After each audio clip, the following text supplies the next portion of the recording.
You know, my 8-year-old son is very good at making excuses. Usually he eats like a bird, and this fact can't help but upset me, of course, because I can't understand how he functions eating so little, but that's what we have.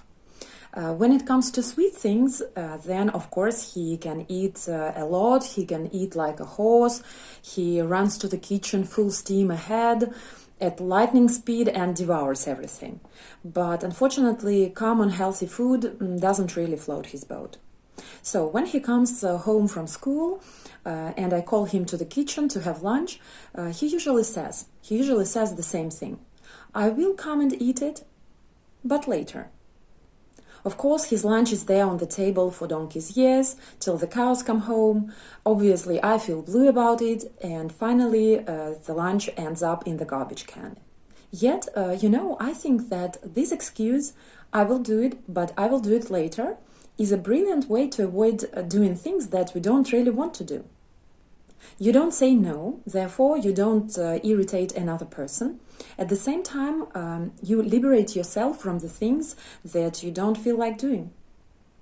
So if you'd rather not do something, you can use this wonderful trick which works without fail. Telling you about this real-life experience of mine, I have used several bright English expressions. Let's have a look at them. A person who eats like a bird always eats a small amount of food. In contrast, a person who eats like a horse is someone who eats a lot of food. When something can't help but upset you, it means that you are not able to stop being upset about something. When we go somewhere full steam ahead, it means that we go there very quickly, with a lot of enthusiasm.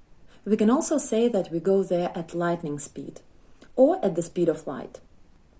I said that common food like fish, meat or soup doesn't float my son's boat. To float one's boat evidently means to be what someone likes or is interested in. In my situation, I used this idiom in a negative sentence to point out that my son doesn't like soup, fish or meat.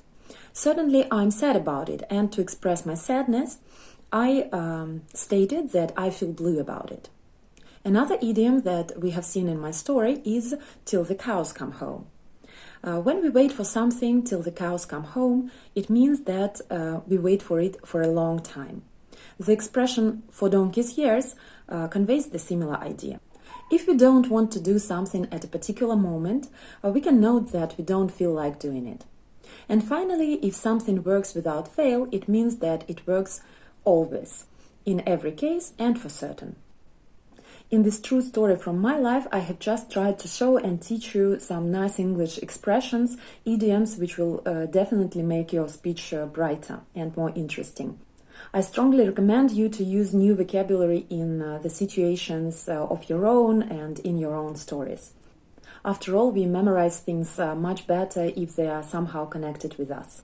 Expand your vocabulary and learn English with pleasure.